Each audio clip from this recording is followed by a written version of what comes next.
What's going on? My name is Carlos Sweeting, and my co-host for the day is George Missick. George. How's the family? Everybody's good over there? Everyone is great. Everyone Oh, is great.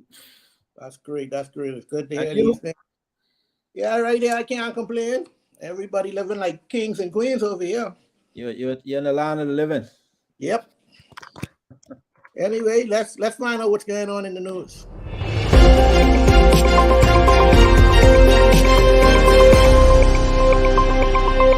Audio Jungle. Yes. Unfortunately, George, we will have to. I would like to give a moment of silence for the great Obadiah Hercules Wilchombe, a local member of parliament, a, a substantive minister for social services in the government of the Bahamas. He passed away yesterday morning, and we'll just give a quick moment of silence.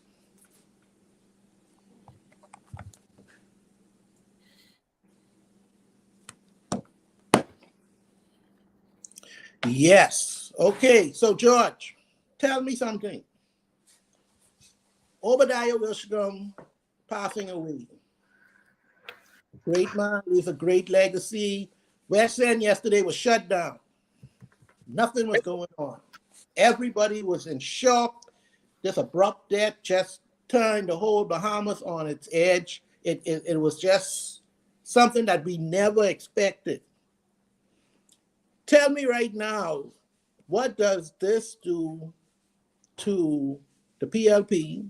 How are they going to fill in those seats? Who do they have that can fill in such great shoes, such big shoes? And what is Obadiah Wilchombe legacy right now in the Bahamas? Uh, Thank you. And first off, I'd like to extend my condolences as well to the family. It's always tough when we lose loved ones, friends, nation builders, and persons who have become a fixture in the lives of Bahamians, particularly Grand Bahamians. Although Obie was a government minister and spent a lot of times in NASA and in government and as minister of tourism, etc.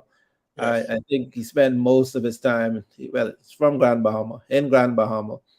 And his legacy to me, first and foremost, will always be the broadcasting and journalism. We all, know Obie from ZNS, moving through the ranks even before the politics. It was the journalism.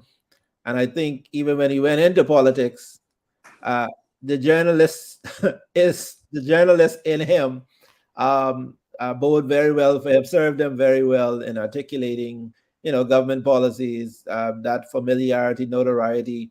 I think that served him well. Also, he had been exposed to a lot of people, including Sir Lyndon Pinling and all of that through journalism and all of that. So I think, legacy wise, although we know him as a minister and it's, a great portion of his life, I think journalism will always be held as that legacy. Now, uh, again, growing up in Grand Bahama, Obie Wilchombe, you know that name from it seemed like forever We from have a, from from I was a little boy, and you heard Wilchombe, you thought Obie Wilchombe, you know, and yeah. so I think there's a lot of history, a lot of memories. There would be of the minister.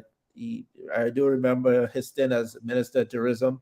I don't know so much. I didn't follow so much the last stint as minister of social services and information services and broadcasting, but I'm sure he did well, particularly in the broadcasting and information Right. area, which is his foundation.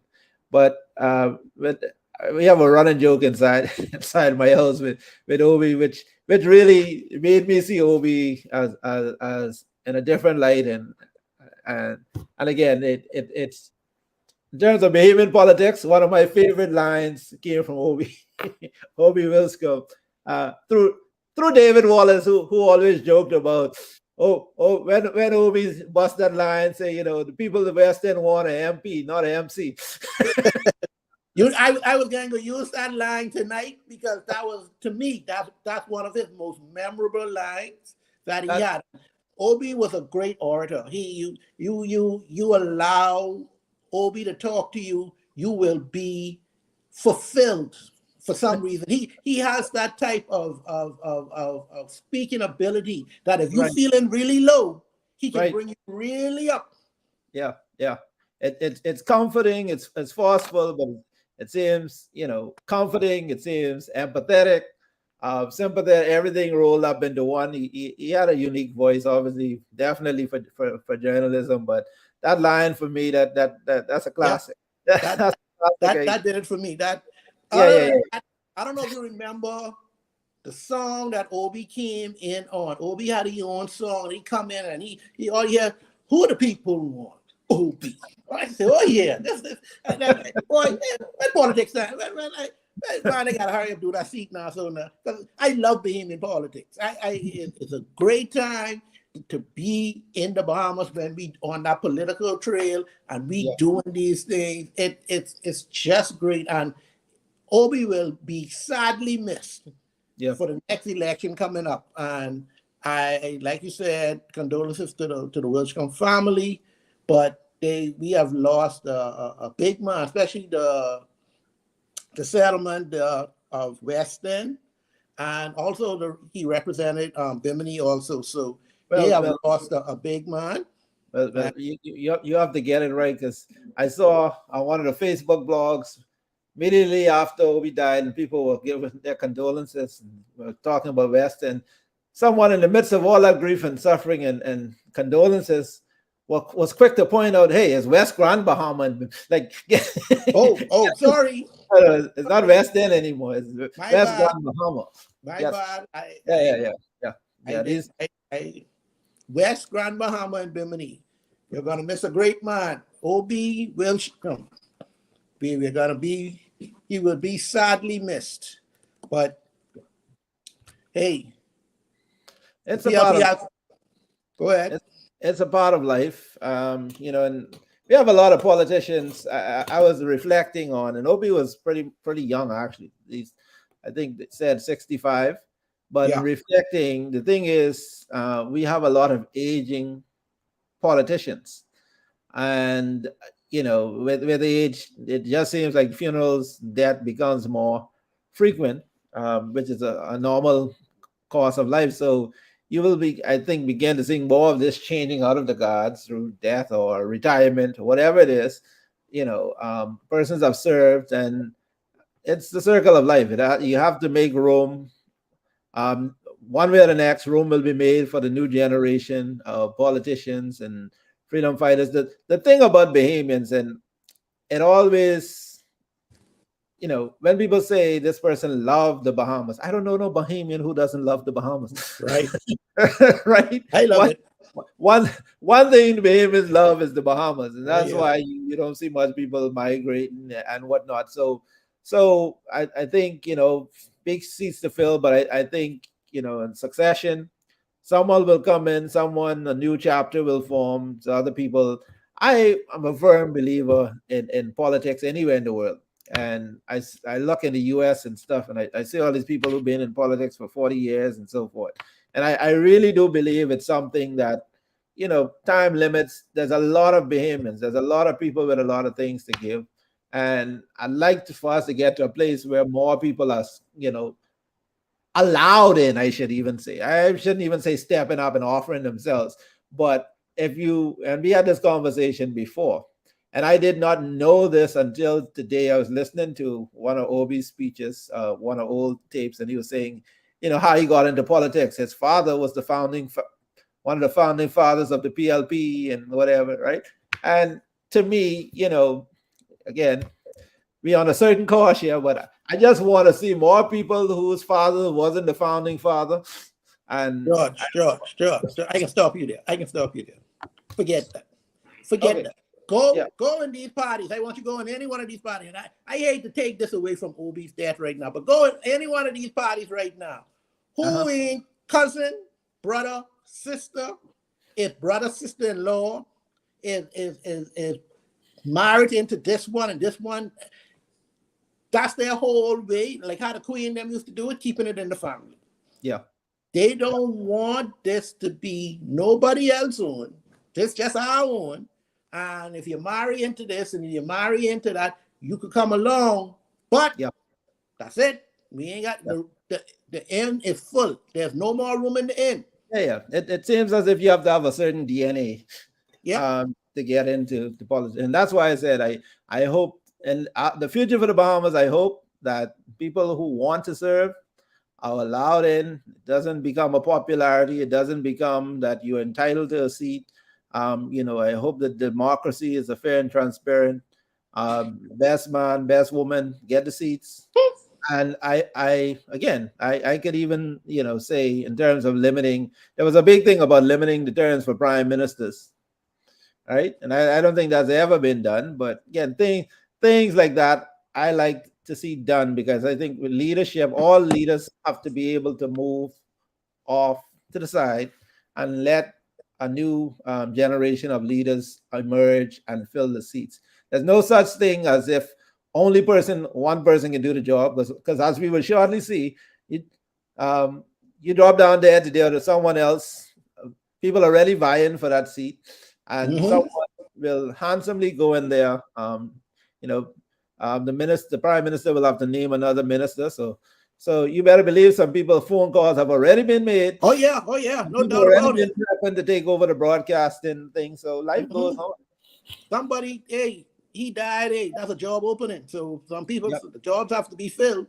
Yep. But it gotta be filled by my family, friends, or lovers. That's how it works, George. Unfortunately, but that's how it is. But we gotta take a quick commercial break, and we'll be right back.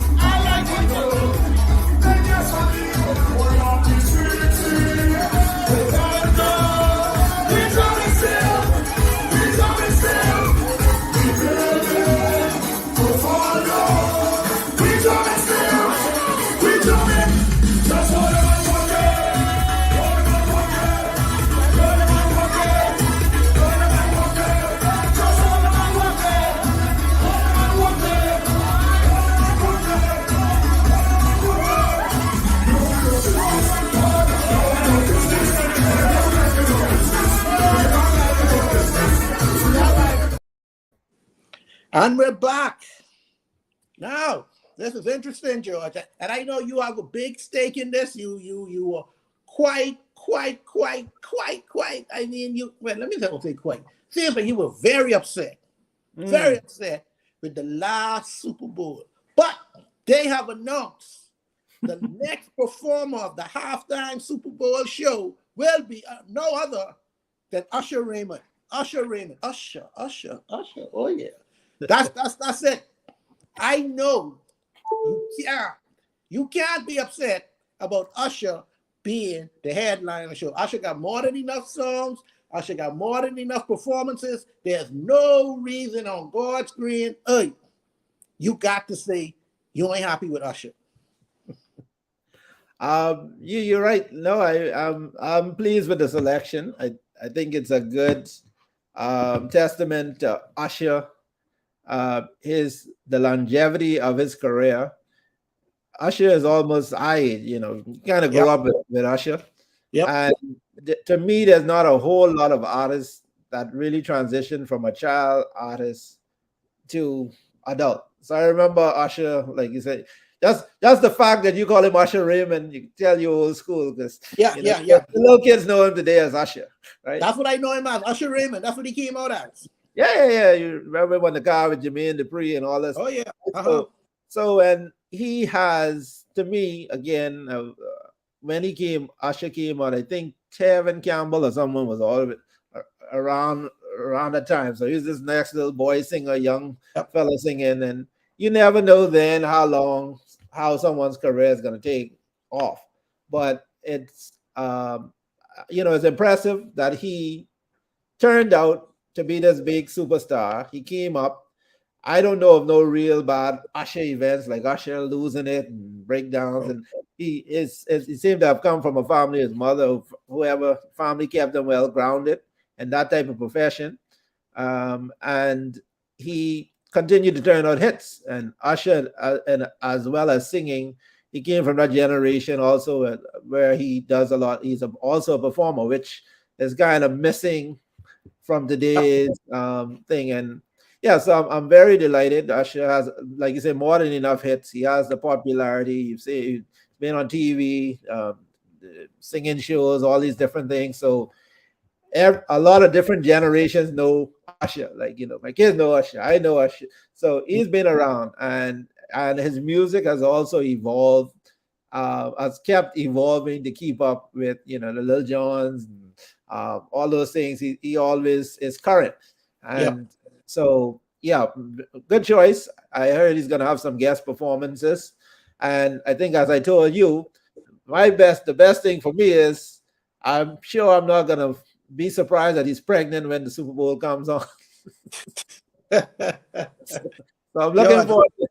Let it go, Judge. Let it go. I can. Build a bridge, man. You got to get over it, man. We dropped the ball on that, but I have a feeling that, again, even the people that Usher did a lot of these duets with, he has some really, Alicia Keys, Lil Jon, Jeezy. He has a lot of people that he can throw in there in the mix. And I'm looking forward to that, the Super Bowl. Looking forward to seeing him performing with whoever the Dolphins we playing against. That should be good. You really go in there tonight. That's where you go in tonight. But all of this conversation, this is why people don't like Dolphin fans. You could be talking about arithmetic. For some reason, somehow, they could slip the Dolphins in there for no reason. Hey, and like I say, absolutely no reason. It's looking good. It's looking good. It's looking good.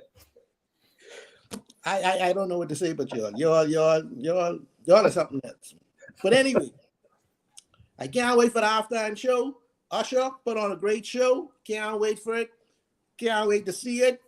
And the ultimate Super Bowl right now in the Bahamas will be the Miami Dolphins versus the Dallas Cowboys. That would be the ultimate one.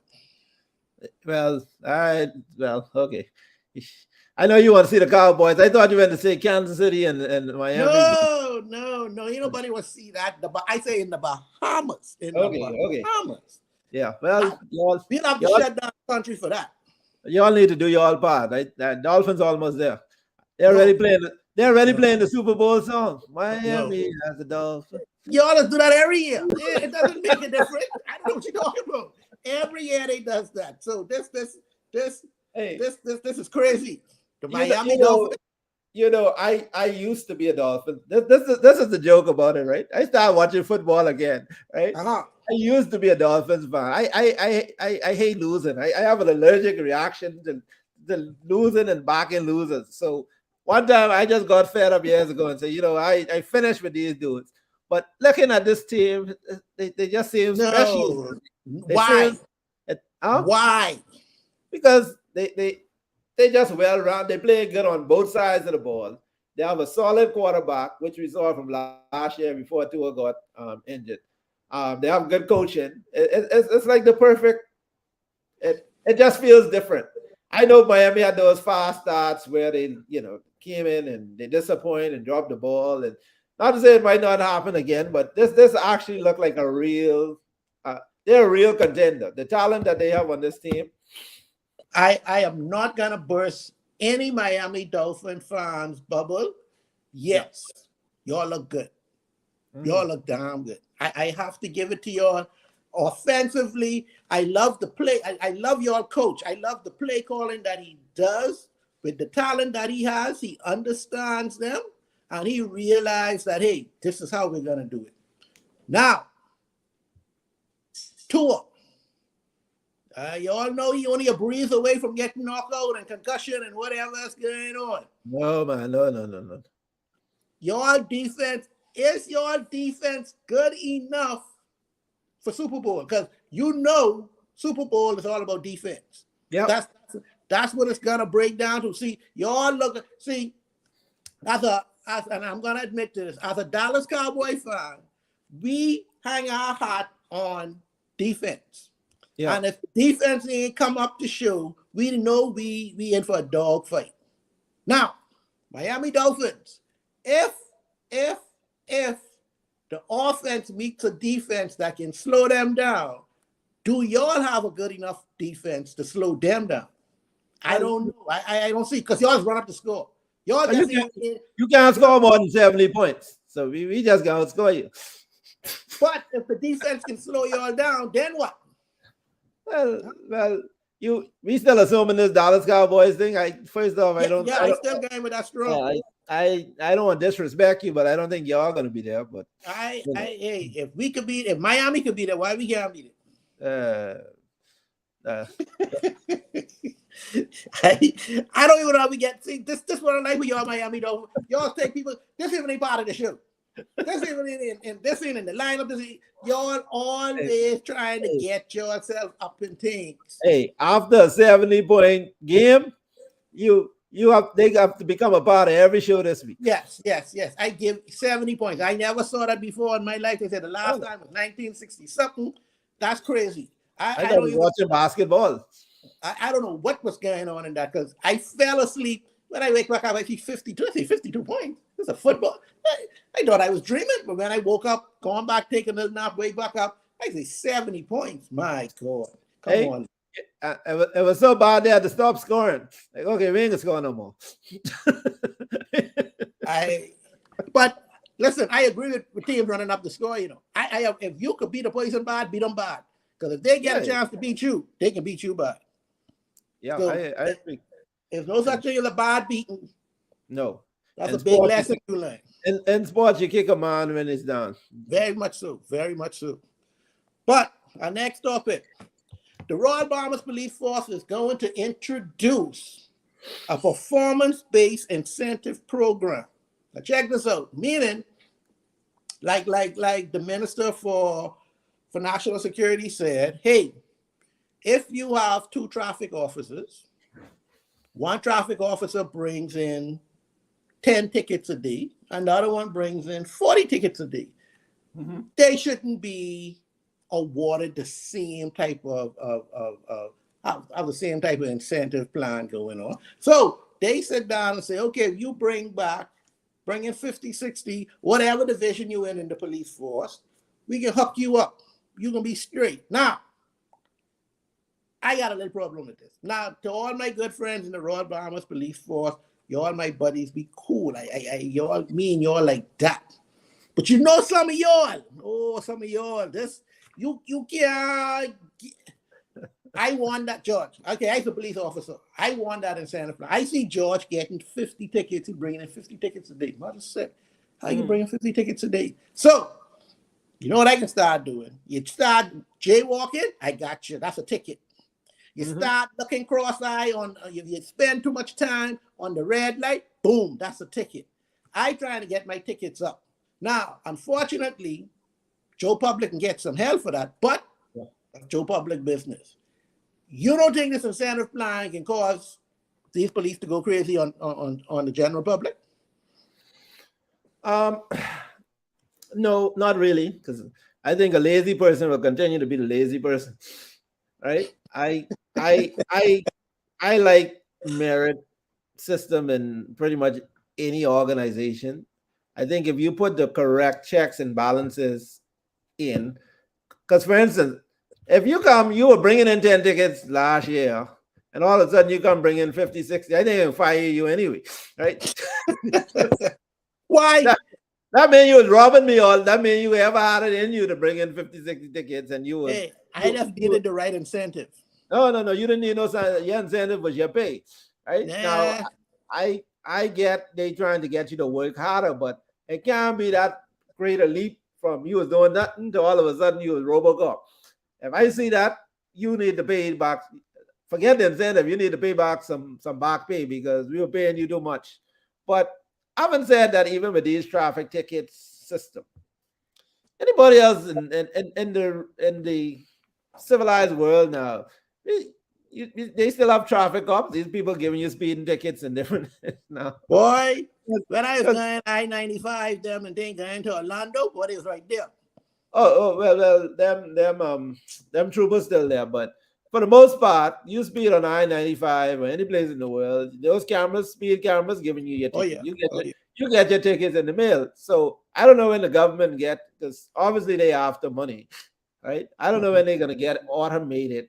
I guess whenever someone, the right person, come up with the system and get one contract, they can throw that in there. But I think with all the technology that we have nowadays, why we still have people on the hot sun talking about this and that, and this money just automatic because nobody really going to go challenging them. You get your speeding ticket, you got a Yeah. picture of you, your car, yeah, right, and people just pay that. So we need to go on this automated system.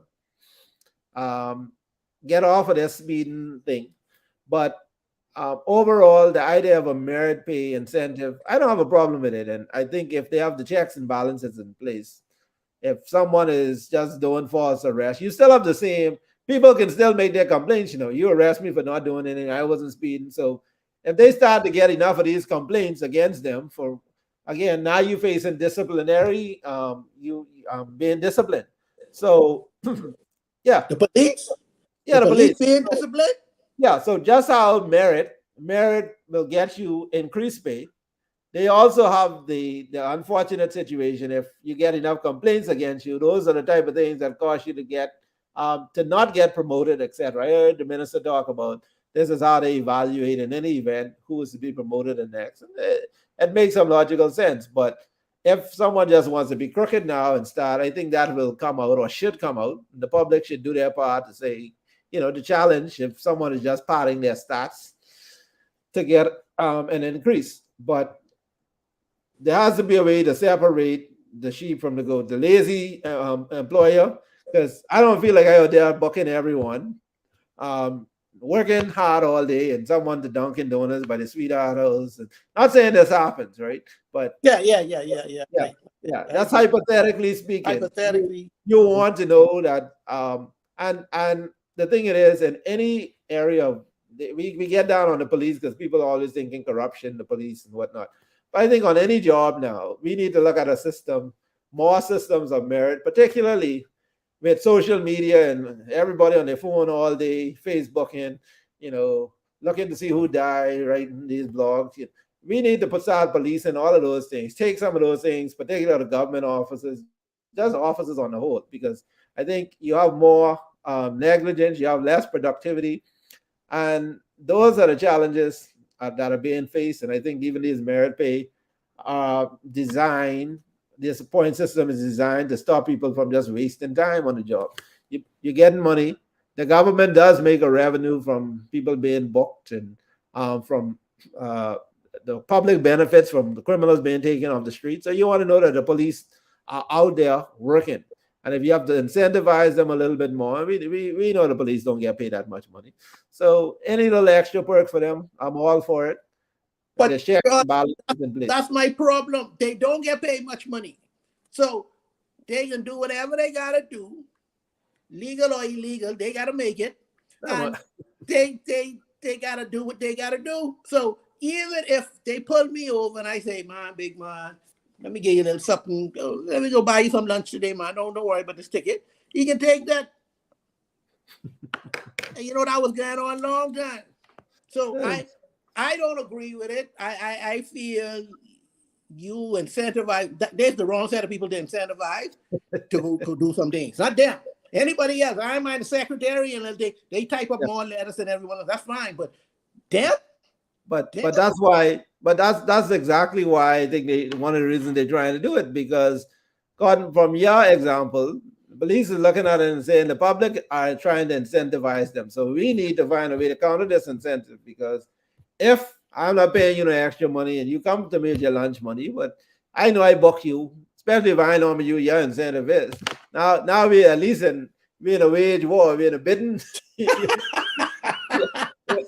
but but they getting the money from me through the back door, or they get the money from me through the ticket. Either way, I owe the money. And sometimes it don't be for nothing. It's just me looking, taking 2 seconds too long on the red light. Yeah. You won't book me for that. Well, I don't see it. No. I look at them to be very petty. Yeah. And reckless with this. Well, That's why you have to make friends with the police, man. Yeah, yeah, they're my good friend. All the join police. the softball league and different things. Go play Oh yeah, ball I and stuff. love them. I love the Yeah. police. Anyway, our next topic. I wish this happened in our school when we was in school. They got a breakfast program. They say they going to start up in some schools right now. Now, Dennis Adam Martin, the Minister of Education, says that they will be launching a new breakfast program in certain schools that will start it off and then they'll start to branch off. Now, they say they will have them having nice, nutritious, healthy breakfast. Now, in the Bahamas, I don't know. You must be them what the Bahamian healthy breakfast is, because I never had none. Tuna and grits probably the closest thing I had to a healthy. I don't know, but none. But oatmeal. Boy, you ever see the aim and fix of oatmeal? You ever see what we oatmeal? It might as well be oatmeal because we done got all kind of honey and syrup and strawberries and this Banana and coconut and cinnamon, all kind of things. We got all kind of names. That I don't even can't see the oatmeal no more. So I don't know how that gonna work.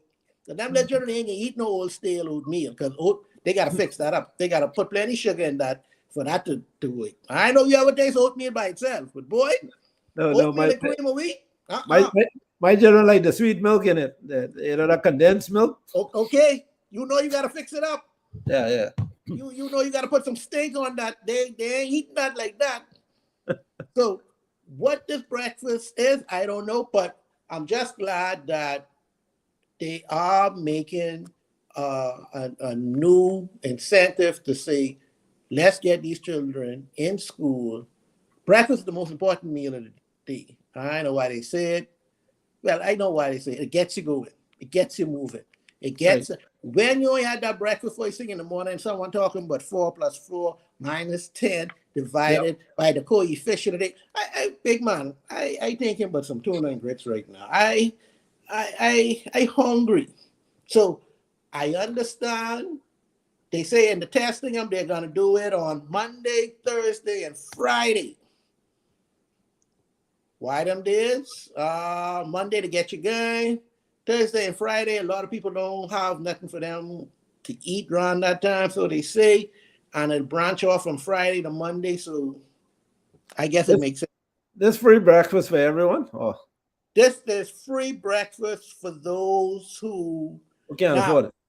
Who can't afford it. I have heard, I don't know, don't quote me on this. A lot of persons have to sign up for these type of programs that are going on. You have to actually prove that you are financially incapable of having breakfast and meals, even with the lunch program. So it's something that they're looking into by getting those unfortunate children who can't afford breakfast and lunch to put them in. And like I say, I think it's a good idea. I don't know about the healthy part of it, but I just feel it's a good idea to go ahead, get this going, and allow these children to learn to the best of their abilities. And having a full stomach is something that, trust me, it really, once you ain't full of too much, you ain't one nigga right is setting in. But once you fill that enough to get them going, I feel it's a great idea. Definitely a great idea. And I think even from as far back as we were in school, I think there's always been some sort of some food program, probably never done properly, but I think if someone goes hungry, and where there wasn't a food program, you always had one. God bless that nice teacher or two who, would dip into their own pockets or bring some lunch or recognize the need and make sure a child doesn't starve, because you said it is fundamental, and we take for granted the haves and the have-nots, people that what we think is, of course you had breakfast, of course you had more food. You have some houses where the breakfast there and children don't eat. Parents trying to force them to eat the food, but you have those homes where there's no food to eat. And like you said, when we start to look at why kids are failing and falling out at school and different things, Yeah, the breakfast becomes, you can't, it's like your car can't run without fuel. You can't run exactly. without breakfast. Like they say, breaks are fast. You probably eat 6, 7 o'clock. That's said who had dinner. That's Actually right. had dinner. You assume they had dinner, right? So if they just Hopefully. go to school, and I just read watched an alarming thing this week where they're saying that they're dropping these kids off to school 6 o'clock, 5, 6 o'clock in the morning, leaving the kids at the empty school, some parents dropping them off and just leaving small kids there to fend Oh, for themselves. So oh, one, they definitely ain't getting no breakfast at that time in the morning. And so I think it's high time, and we like to say we don't have money for this, we don't have money for that, but we find money for all the foolishness, right? We waste money. yeah, I always talk about accountability. Governments sink things into these programs that fail or burn up with no insurance and different foolishness, and then we don't fire nobody. We just say, "Oh, sorry," right? This money can feed people. So anytime you have a program like this where Bahamians can see where the money is going, there's no reason in the Bahamas where food is abounds that any child should be hungry. We right. should be our brother's keeper. And again, if we have to subsidize some, we know it's not going to be all, but that's the least the government can do. That's Yeah, the least. And so everyone would endorse that 100%. I hope they identify and do it with dig. To be honest, in some countries, I wouldn't even say with dignity, and because it's not even just the people who literally don't have it, right? You There's some people who just need some help. yep, That helps a mother who could put some money towards her, because some people fight hard to make ends meet the feed. But so even those people, like you said, who getting a little breakfast, you should still, a lot of them should still qualify for the food program if it gives a little breathing room to their parents who are there struggling to do something else. Maybe buy them a nice pair of shoes for once. You know, any little thing like that yeah. helps. Any little bit helps. Well, I'm hoping that it's very successful. Children get to learn more, get to be better in school, and let's see how it turns out. But until then, we're gonna take a commercial break, and we're gonna be back with the question of the day. Where you going, mate? To go buy these tickets for the party tonight. Why this boy so dumb? Tickets242.com. You know how hard it is? They sell tickets for parties, concerts, plays, sporting events, everything. You know how expensive bus is? Well, if you just buy the tickets online, they could just send you it in the email. Then you could just print it off. You know how strong mosquitoes is? Or you could go to the box office downtown or the Genesis Street Gale. You ain't scared of Joneses, eh?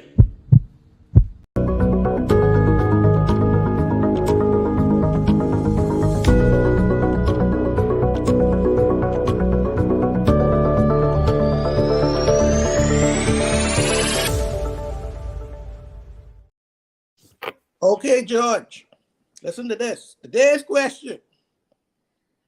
The Labor Department introduces a task force to monitor all expat workers and their training of locals to take their place. Now, this is interesting because one of the biggest problems that we have in our working force today is companies hire the so-called experts from away, bring them in and say, hey, they're going to train them. Now, I know you live in the Bahamas before. I know when these expats get here, they say, hold on, this Bahama place, this place is nice. This is very nice, though. And I supposed to train you, for 6 months or whatever, or a year and go? No, boy, I know about you, but I kind of, it don't get even cold here. I think I like this. You know where I from? I from Saskatchewan in Canada. It always cold there. No. I think I can train you, but every couple of months I can show you one or two things. And look like the Bahamas government has catch on to that trick. And they put the task force together and say, guess what? We ain't having it. You come here, you got X amount of time to train them. The companies got to hold them responsible. If y'all ain't get them trained by then, your people got to go. We ain't hearing sorry. We ain't hearing nothing. Now, Our governments have their hand. They friendly with some of these companies. Let me put it like that. Them and that company are good friends. Because we got one company down here, boy, they fix little boats and they got this apprenticeship thing going on here. And I know when they've hired these people, or if they've hired the people, the apprentice them is quick because half of the time the people who teaching them something can't speak English. I don't want to teach them nothing. So how? I just want to know how you think the government and this task force can get around this situation. So I think if you are really a trainer, because we always had this policy in place. It's always, as far as I know, you always hear about this policy in Bahamian where you're bringing the expats and they're supposed to have work permit for 1 or 2 years and then go. But like you said, that seems to always fail. They find a way to get in the system, buy some people lunch, make friends, and never leave. So my thing is, if you are a trainer, there's plenty of ways to deal with that. I don't even think you need to bring in the trainer for no number of years. I don't know what you're training for. So one, you can send your sharpest people off to be trained by the trainer to be a trainer, right? I've been to courses before, mediation stuff, where you train either to learn mediation or you could train to be a trainer, right? So you train that person, so you can get rid of that problem from the get-go. Send enough people off, let them come back, train your own people come back to do the training, right? Or you bring people in on 5, 6, it don't need to be no 3 years and all this foolishness. You don't need to monitor them. I don't know what you need to monitor. You just need a work permit that start on this date and end on this, right? So if you're in the country after that, you're legal, automatically illegal. You have no right to apply. So to me, that's one way to stamp that out. We also talked on another show before about just finding good talent, because I think there are some people in this world, and we have to realize, as a country, any country, these countries, including the Bahamas, we have grown, our numbers have grown by having migration of people coming in, different ideas, different cultures. We have a lot of teachers, Jamaicans, Caribbean people in, so we have people who live amongst us who are now Bahamians. So that shit, you always, to me, want to try to attract people who will matriculate, fit in, who are offering some talent. We're looking for talented people. So we made the thing about the U.S. going and getting Giannis and someone else, and giving them the status, right? They're making money for the country. So there's some people, these are not trainers, these are just talent. You find the right talented person, why do I want you to leave? If you're going to make the organization, you're going to stay here and make this country better. I got you doing something where they don't want, you can stay till you die. You fit in, you work, and you giving back something. So I think there's some people with talent that we need to still continue to try to attract to come in. There's always going to be that tier, probably, of laborers, as a teachers and nurses you might have to bring in, just because you don't have enough Bahamians to fill the job. But as far as a pure trainer goes, I think that's an easy job to do. They just need to be serious about the policy. I do think that if it's a limited job, a contract is a contract. That's the deal, right? Because a lot of people, when you let someone stay in your country for 2 or 3 years, it's hard to get that person out in any stretch, right? You have a long time to become comfortable, to get in. You don't want the headache of going back. You already left where you were. The people you are. So it's hard for you to even go back to your own country sometime and to get back in the system if you got a good group going. So I think you have to shorten that period of time. It can't be no 3 years, no 5 years, then you go back home. Because at that point, you probably need to try and figure out how you can keep them, because you allowed them to stay too long. So it has to be a very short period of time, 6 to 12 months, the longest. This is your start date. This is the end date. There's no opportunity to renew that, even if you have to bring someone else or send them out the country and let it start all over again, right? But we play with immigration. We play with this whole idea of immigration. There's too much people on the take. There's always money is changing hands. People getting familiar. Like you say, you bring one dude in, 2 or 3 years, he go down fish fry, find one little sweet thing. Oh you know, yeah. Right. So once you done start making relationships and doing these different, we talking about people. These ain't robots we bringing in here. So you have to look at all those things, and that's why I said the shorter the period, the only way that's going to work is a very short period, or rethink this whole training exercise and start sending your people off the train and letting them come back and go from there. But you know, George, your people dumb. I can say this one time. I was trying to train them so long and then never catch the hang of this. Y'all don't know how hard it is and this and that and whatever. And then this task force or whatever kind of force it is, how they can know what's really going on? How can you measure? How can you analyze? Because you ain't gonna be there with them every day. Because if you're there with them every day, then you can know how to do the job. not only that, you're gonna become their friends. Exactly. And we's a friendly set of people. Yeah. So after I done missing you on Christmas present, some shingles or something that you needed for your roof or whatever like that. Yeah. How you gonna deny me from staying another year or two? Because I it's sad to say, but like you say, we friendly. Yeah. And we like gifts. Yeah. Yeah, we like gifts. So you have to take the feelings out of it. Like you said, if you pass a legislation and parliament before we even know this John or this Susie, right? Because we ain't doing this on no John.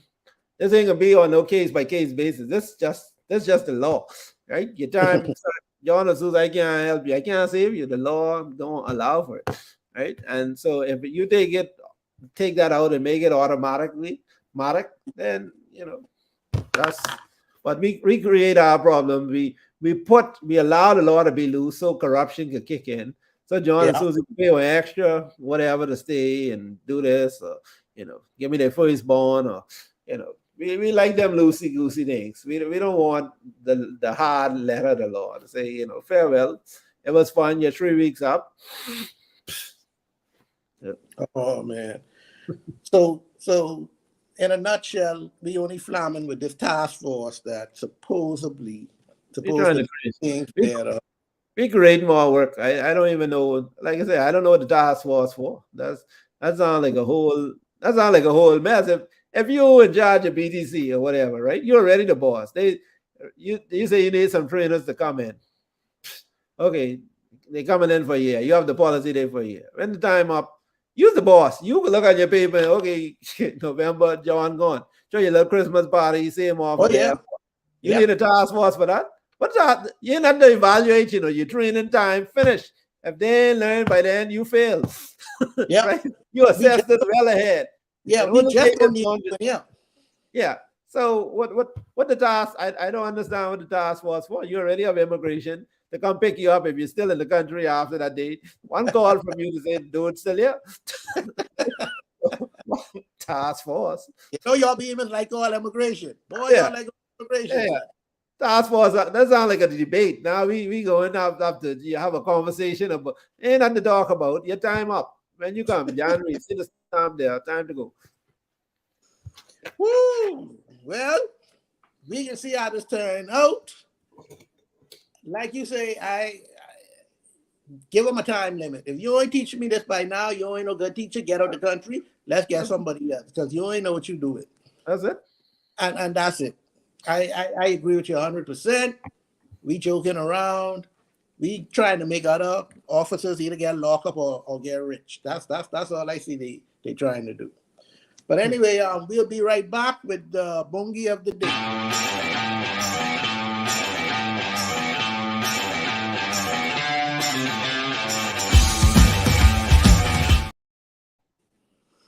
Yes, our Bungie of the Day, George, believe it or not, is a Miss Danella Knowles. Now listen to the story now, George. One early morning, Miss Clinton was accosted by a gunman as she was opening up her Coral Harbor food store around 6:25 a.m. She was robbed of $700 cash before the gunman forced her into her husband's Ford F-150 truck and drove her to an unknown location. While there, Clinton was forced to sign a check in the amount of $3,000. Now, later that day, believe it or not, Miss Danella Knowles came to the bank with the stolen check, First Caribbean, Carmichael Road, and tried to cash the check. Now, I know some things. Got to say, okay, something ain't sound right. You got, and y'all just know who's who. I ain't want y'all to ever stop caring on like y'all. You got one son who don't work. Yeah. You always got things or one nephew and he don't work. But someone come to you, the same criminal cousin, brother, son, what you got. Say, oh, Annie, cash this check for me. I get this job and the people then pay me. Now, first thing is like, hold on. They give you a check? But I ain't see you going to work. I ain't see you do nothing. They give you a check. You going with your fool self behind this criminal person. Because they smart. I like these criminals. They ain't going to cash no check. No. They ain't going to go do it. You go ahead go do it. Now look at you. Now you lock up. You lock up for doing this check. And you know, Pookie and Ray don't wait. Don't do nothing. Where in the world they get anybody to sign off any check on for them? What do you say about this, Judge? I agree with you. I agree. I missed the story. This was in the news. Just go. I will call it the periodical that has it, but it's one of the big ones. You could go right there. Yeah. In the news. Look in the local section. They got their name, everything. How we get so criminal minded, and the women them getting to the point that they just as criminal minded as whatever they get. Hey, what they'll say is society, that's how tough it is out on these streets. You know, we can find a way to blame the government for it. Yeah. Hey, like my saying go, legal or illegal, you gotta make it, but you gotta make it smarter than this, George. You can't go ahead knowing now you could give me a check. Yeah. Or Carlos, you could give me a check. But I got some family, some cousins, and things like that. No, you can't give me not you. No. I'll drop you to the bank and you can give me a little gas money out of that. But I ain't cashing no check from you. No way. They ain't gonna happen. No way. Us where we had. Maybe you talk about trainers earlier. Maybe we need to get some Nigerian scammers in so they can figure out. Boy, I think we got enough scammers in the Bahamas. We ain't need to import none of them. We got enough right here. They don't get cash. They do the electronic thing, tell you why the money, send you money, and boom, you know. When you look, people fall for that. I don't understand that. Boy, trust. They do it all the time. You have people call me, oh, Mr. Lawyer, I need this person tell me I can get them $2 million. I just need to send them $2,500 for the postage stamp. I going down to the post office to the bank right now, get one draft. Really. The smart person would say deduct the 2,500. If you got $2 million for me, take that out of that and send the difference. As a matter of fact, take another 2,500. Yeah. Let me give you a tip. Yeah. How we falling for these things? It's amazing how the criminal mind plays on the mind of people. Like, people so want to believe. Like, it's so obvious that this is right, but want to believe. Like, man, I could have $2 million. You know how much people I had to run out my office with these fools? Oh, you serious with this? I thought you're joking. Here's real stories. Like, I know. Yeah. Greedy people are the easiest people to scam, or desperate people, or man. People just want to believe, man. So that 0.5% chance that this bomb might this might be a real check. Oh, right. No. Anyway, like I say, Danella knows that's our donkey today. Cashing a check. Know that Pookie and Ray Ray know they don't work and they ain't giving up no check. But everybody got our dream, George. And I guess that's hers. Unfortunately, she'll be spending and thinking about that dream in Her Majesty's prison for the next couple. Well, they How long she got? ain't charged. Ain't sentenced her yet. No, but We don't hopefully like they lock up. asylum. We don't like lock up women. No. But anyway, George, that's our show for the day. I want to thank everybody for watching. What's going on? Join us next week. Same time, same place.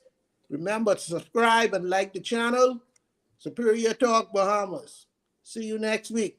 George, Peace. thank you.